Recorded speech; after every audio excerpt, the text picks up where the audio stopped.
우리 하나님의 말씀 누가복음 23장입니다. 32절로 43절까지의 말씀을 교독하겠습니다. 죄수들인 다른 두 사람도 사형을 받기 위해 예수와 함께 끌려갔습니다. 해골이라고 하는 곳에 이르자 그들은 예수를 십자가에 못 박고 두 죄수도 하나는 그 오른쪽에 하나는 그 왼쪽에 못 박았습니다. 예수께서 말씀하셨습니다. 아버지, 저들을 용서해 주소서. 저들은 자기들이 하는 일을 알지 못합니다. 그때 군인들은 제비를 뽑아 예수의 옷을 나눠 가졌습니다. 백성들은 서서 지켜보고 있었고 제자 예수를 조롱하며 말했습니다. 이 사람이 다른 사람들은 구원했다지 자기가 택하심을 입은 하나님의 그리스도라면 자기도 구원하라지. 군인들도 와서 예수를 조롱했습니다.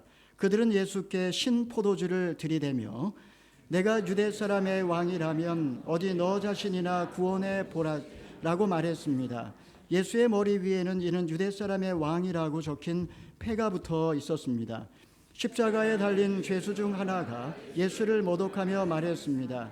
내가 그리스도가 아니냐? 그러면 너와 우리를 구원해 보아라. 그러나 다른 죄수는 그를 꾸짖으며 말했습니다. 너도 똑같은 십자가 처형을 받고 있으면서 하나님이 두렵지도 않느냐? 우리는 우리가 저지른 짓이 있으니 마땅히 받을 벌을 받은 것이지만 이분은 잘못한 일이 아무것도 없다. 그리고 말했습니다. 예수여, 당신의 나라에 들어가실 때에 저를 기억해 주십시오. 예수께서 그에게 대답하셨습니다. 내가 진실로 내게 말한다. 오늘 내가 나와 함께 낙원에 있을 것이다. 아멘. 1999년에 개봉한 이창동 감독의 박하사탕이라는 영화를 아마 보신 분들 많이 계실 것입니다. 이 영화는 주인공이 달려오는 기차 앞에 서서 마치 예수님처럼 양팔을 벌린 채 나 돌아갈래 절규하는 충격적인 장면으로 시작이 됩니다. 그리고 그때부터 시간이 거꾸로 돌아가기 시작합니다. 원래 사진 찍기를 좋아했던 순수한 청년 영호, 그는 1980년 5월 광주 민주화 운동의 현장으로 진압군이 되어 급파됩니다. 정말 아무것도 모른 채 자신들이 민간인을 죽이리라고 상상조차 못한 채 그는 광주 시내로 투입이 됩니다. 그러다가 그는 어디서 날라온지 모르는 총알에 발목에 관통상을 입습니다. 피 때문에 군화가 질퍽해지고 너무 아파 잠시 앉아 쉬고 있는 그의 앞에 한 소녀의 그림자가 나타나게 됩니다. 너무나 무서워 무슨 일이 터질 것 같은 불안한 분위기 속에서 영호는 그만 실수로 방아쇠를 잘못 당겨 그 소녀를 죽이고 마는 것입니다. 주인공은 그 소녀에게 달려가 소녀를 끌어안고 울부짖습니다. 그리고 그 통곡은 19년 뒤 철길 위에서의 눈물과 오버랩이 됩니다. 그는 정말 진정 돌아가고 싶은 곳, 바로 그곳이 바로 이 자리였던 것입니다. 그는 죽은 소녀에게 진정으로 용서를 구하고 싶었던 것입니다. 이 영화는 주기도문의 한 구절인 진정으로 우리가 우리 죄를 죄 지은 자를 사하여 준 것 같이 우리 죄를 사하여 주옵소서, 이 주기도문의 구절이 자막에 뜨면서 영화는 끝을 맺습니다. 우리는 누구나 돌아가고 싶은 어떤 바로 그 자리가 있습니다. 첫사랑이 설레던 그 순간으로, 아이들의 웃음소리가 가득했던 그 행복했던 그때로, 헤어지면 그립고 만나면 보고 싶은 바로 그 정말 순수했던 시절로 돌아가고 싶은 회귀 본능이 모든 인간 안에는 다 있다라는 말입니다. 여러분의 생각은 어떻습니까? 우리가 어떻게 하면 상처에서 치유될 수 있을까요?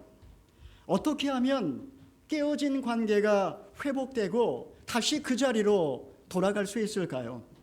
주님이 우리를 용서해 주신 것처럼 우리가 어떻게 하면 서로 용서하며 그렇게 살아갈 수 있을까요? 이 시간에 우리는 본문 말씀을 통해서 용서의 기적에 대해서 함께 생각을 해보기를 원합니다. 첫 번째로 예수님은 우리의 죄를 대신 담당하셨습니다. 우리 32, 33절의 말씀을 읽어보겠습니다. 시작. 죄수들인 다른 두 사람도 사형을 받기 위해 예수와 함께 끌려갔습니다. 해골이라는 곳에 이르자 그들은 예수를 십자가에 못 박고 두 죄수도 하나는 그 오른쪽에 하나는 그 왼쪽에 못 박았습니다. 두 죄수들이 사형의 판결을 받고 그리고 예수와 함께 끌려갔습니다. 마침내 해골이라는 곳에 이르자 예수님을 십자가에 못 박고 두 죄수도 예수님의 좌우편에 각각 못 박았습니다. 이로써 예수님은 흉악한 죄인의 괴수로 지금 취급을 받고 계신 것입니다. 십자가는 인류가 고안해낸 사형 방법 중에 가장 잔인한 사형 방법입니다. 총살이나 아니면 참수는 오히려 순간적으로 고통이 끝납니다. 그러나 십자가에 못 박히면 2, 3일 동안 무서운 죽음의 고통을 맛보다가 기아와 갈증에 진이 다 빠지고 그리고 결국은 호흡곤란으로 심한 경련과 함께 죽는다라고 말합니다. 그 고통이 얼마나 극심한지 십자가에 매달려 죽을 때까지 1000번 이상을 까무러친다라고 말합니다. 사형수에게 베풀 수 있는 유일한 자비가 있다면 망치로 그의 다리를 부러뜨려 호흡을 하지 못하게 함으로 빨리 죽게 만드는 것, 이것이 그에게 베풀 수 있는 유일한 자비입니다. 예수님은 지금 십자가에 매달려 있습니다. 그렇다면 왜 죄 없으신 예수님께서 지금 이토록 무서운 고통을 당해야만 하는 것일까요? 그것은 바로 우리 모든 인간의 죄 때문입니다. 그가 찔림은 우리의 허물을 인하며 그가 상함은 우리의 죄악을 인함이라. 그가 징계를 받음으로 우리가 평화를 누리고 그가 채찍에 맞음으로 우리가 나음을 입었도다. 여러분, 일반적으로 사람들은 그렇게 죄를 대수롭지 않게 생각을 합니다. 그래서 그냥 조용히 죄를 짓고 죄를 합리화하고 죄를 잊어버립니다. 하지만 죄는 그렇게 간단한 문제가 아닙니다. 왜냐하면 죄는 반드시 대가를 요구하기 때문입니다. 결국 인간은 죄로 인하여 영혼의 상처를 받고 신음하며 늘 불안과 두려움 속에 시달리다가 유리방황하며 이 세상을 사는 것입니다. 그리고 결국은 죄 때문에 고통당하다가 죽음의 형벌을 받게 되고 그리고 그 후에는 무서운 심판이 기다리고 있습니다. 사랑하시는 성도 여러분, 그런데 예수님께서 내가 받을 죄의 대가를 대신 받으신 것입니다. 예수님은 내 대신 채찍에 맞으셨고 내 대신 조롱과 멸시를 당하셨으며 내 대신 십자가에 못 박혀 무서운 고통을 당하신 것입니다. 이로써 우리의 모든 죄는 사해졌고 이제 죽음의 고통에서 우리는 해방을 얻게 된 것입니다. 둘째로 예수님은 우리의 모든 죄를 용서해 주셨습니다. 우리 34절의 말씀을 같이 한번 읽어보겠습니다. 34절입니다. 시작. 예수께서 말씀하셨습니다. 아버지, 저들을 용서해 주소서. 저들은 자기들이 하고 있는 일을 알지 못합니다. 그때 군인들은 제비를 뽑아 예수의 옷을 나눠 가졌습니다. 예수님께서는 우리의 죄를 담당하셨을 뿐만 아니라 우리의 죄를 적극적으로 용서해 주셨습니다. 예수님은 십자가에서 자신의 고통보다도 오히려 인간의 죄를 인하여 가슴 아파하셨습니다. 자기들이 하는 것을 알지 못함이니이다. 그들은 세상에 구주를 못 박으면서도 자기들이 지금 무슨 짓을 저지르고 있는지를 알지 못했던 것입니다. 죄로 말미암아 하나님과 인간 사이에는 장벽이 생겼습니다. 인간은 죄 때문에 거룩하신 하나님께 나아갈 수도 없고 하나님과 교통할 수도 없게 되었습니다. 인간은 끊임없이 이제 하나님을 갈망하지만 하나님의 낯을 피해 유리방황하는 존재가 된 것입니다. 하지만 여기서 끝나지 않습니다. 죄로 말미암아 결국 인간과 인간 사이의 모든 관계는 다 깨어지고 말았습니다.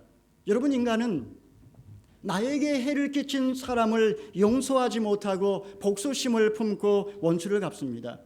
결국 이렇게 원수는 원수를 부르고 싸움은 싸움을 불러 세상은 결국 피비린내 나는 그런 복수전의 연속이라고 말할 수 있습니다.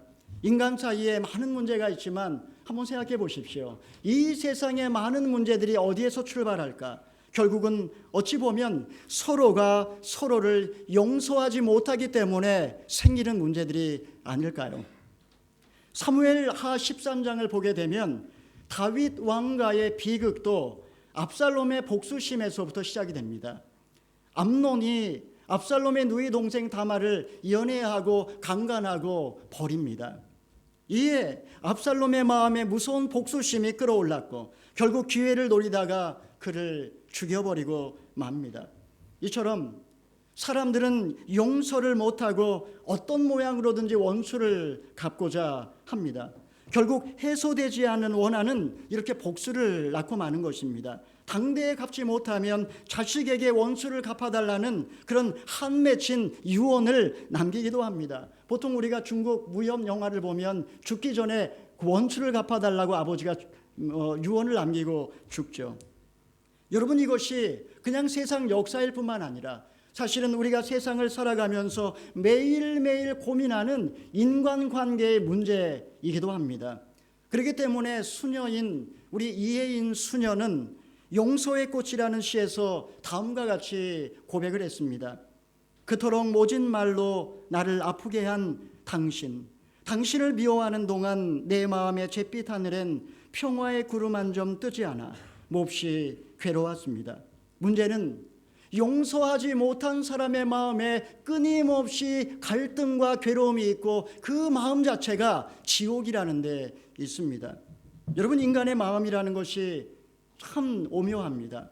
너그러울 때는 온 세상을 다 품을 수 있는 것처럼 넉넉하다가 한번 옹졸해지면 바늘 하나 꽂을 자리가 없습니다.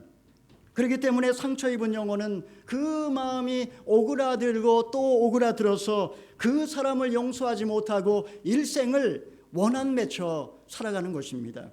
우리가 사실 조금만 용서하면 모든 문제가 해결될 수 있는 것을 결국은 용서하지 못하기 때문에 문제가 점점 확대되고 심각해지는 것입니다. 그렇기 때문에 예수님께서는 우리가 하나님께 용서를 구하기 전에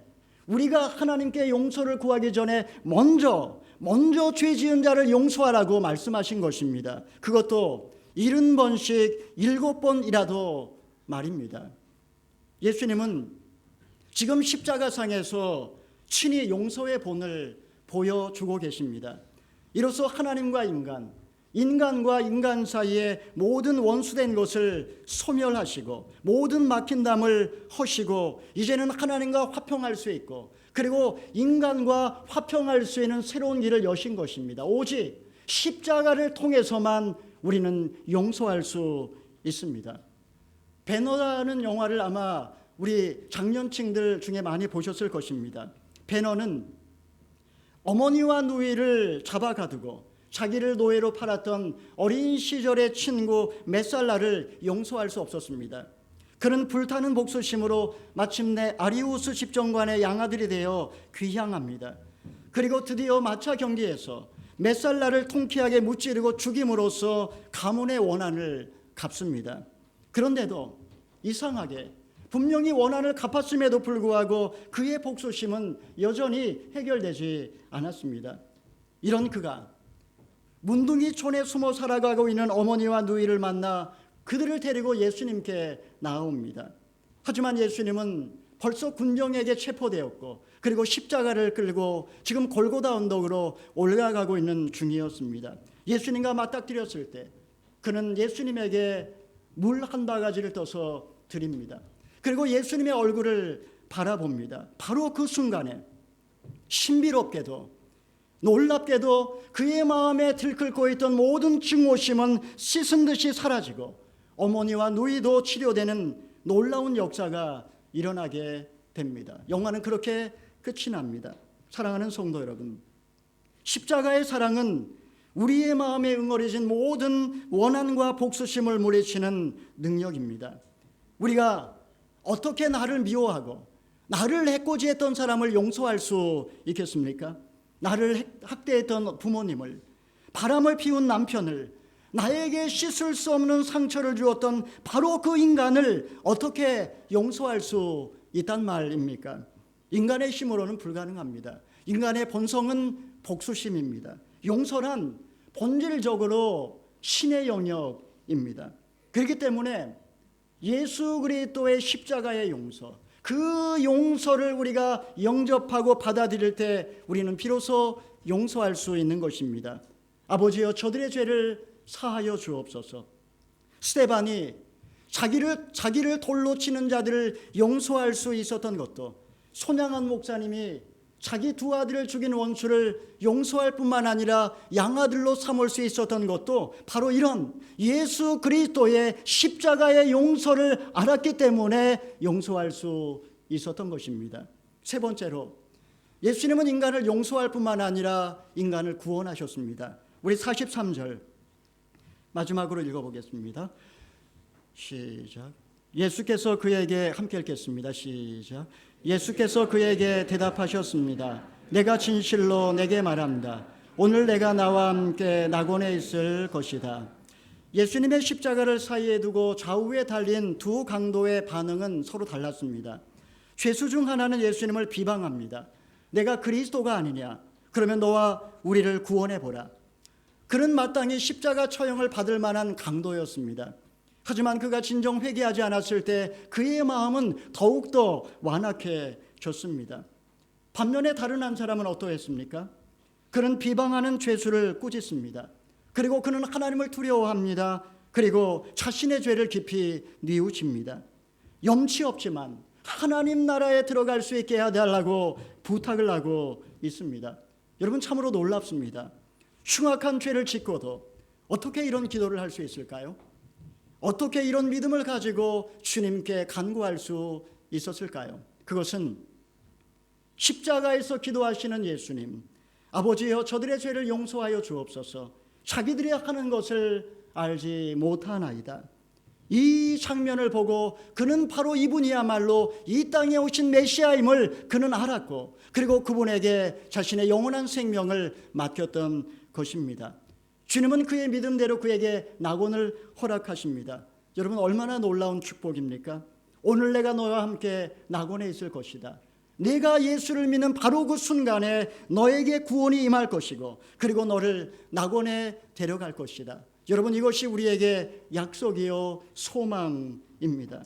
여러분, 이 모습을 볼 때에 이 땅에 그 어떤 죄를 지은 극악무도한 죄인도 소망 없는 인간은 하나도 없음을 우리는 알 수 있습니다. 사랑하는 성도 여러분, 우리는 때로 과거에 내가 지은 죄가 너무나 크고 많기 때문에 하나님이 용서하지 않으실 것이라는 그런 불신 빠질 때가 있습니다. 반복해서 내가 회개했지만 또 죄를 짓고 또 죄를 지을 때 반복해서 똑같은 죄를 지으면서 이제 염치가 없어서 하나님 앞에 나아가지 못하는 냉담 신앙인도 많이 있습니다. 그럼에도 불구하고 오늘 본문 말씀은, 회개한 이 강도에게 주신 약속의 말씀은 우리에게 용기를 줍니다. 오늘 내가 나와 함께 낙원에 있으리라. 있는 모습 그대로, 빈손 든 그대로, 상처 입은 그대로 긍휼과 은혜를 구하며 주여, 주의 나라 임할 때 나를 기억하소서. 이 기도를 할 때 우리를 용서해 주시고 받아주시는 주님을 믿으시기를 바랍니다. 독일의 동화 작가인 그림 형제, 우리가 너무나 잘 아는 그런 작가입니다. 그가 쓴 백설공주 이야기를 보게 되면 우리가 월트 디즈니 영화에서 본 내용과 조금 내용이 다릅니다. 백설공주는 계모가 건네준 사과를 먹고 죽습니다. 그런데 숲을 지나가던 왕자가 유리관 속에서 잠든 백설공주의 모습을 보고 사랑에 빠집니다. 왕자는 하인에게 백설공주의 관을 옮기도록 지시합니다. 그런데 그만 하인의 실수로 관이 땅에 떨어지고 맙니다. 그리고 바로 그 순간에 공주의 목에 걸렸던 사과 조각이 빠져나옵니다. 그리고 공주는 마치 깊은 잠에서 깨어나는 것처럼 되살아나게 된다라는 이야기입니다. 여러분, 여기서 주목해야 할 것이 목에 걸린 사과입니다. 여러분, 우리 목에도 그런 사과가 걸려있다라는 것을 아십니까? 그 이름이 욕심이든지 미움이든지 원한이든지 죄책감이든지 저마다 목에 걸린 사과로 인해 지금 영혼이 질식하고 있습니다. 왜 이런 것들이 독사과인 줄 아십니까? 이런 것이 다른 사람은 둘째치고 지금 나 자신을 괴롭히며 서서히 나를 죽이고 있기 때문입니다. 그러므로 우리는 용서를 구해야 하고 또 용서를 받아야 합니다. 하나님께 용서를 받기 전에, 하나님께 나아가기 전에 우리가 먼저 서로가 서로를 용서하고 또 용서를 받아야 되는 이유가 여기에 있습니다. 물론 잘못을 저지른 자의 진정한 참회가 전제되지 않는 용서, 그것은 진정한 용서에 이를 수 없습니다. 우리는 잘못을 범하고도 너무나 뻔뻔스럽게 참회하지 않고 살아가는 그 많은 사람들을 역사 속에서 수없이 보아왔습니다. 그런 점에서 용서는 반드시 참회를 전제해야 합니다.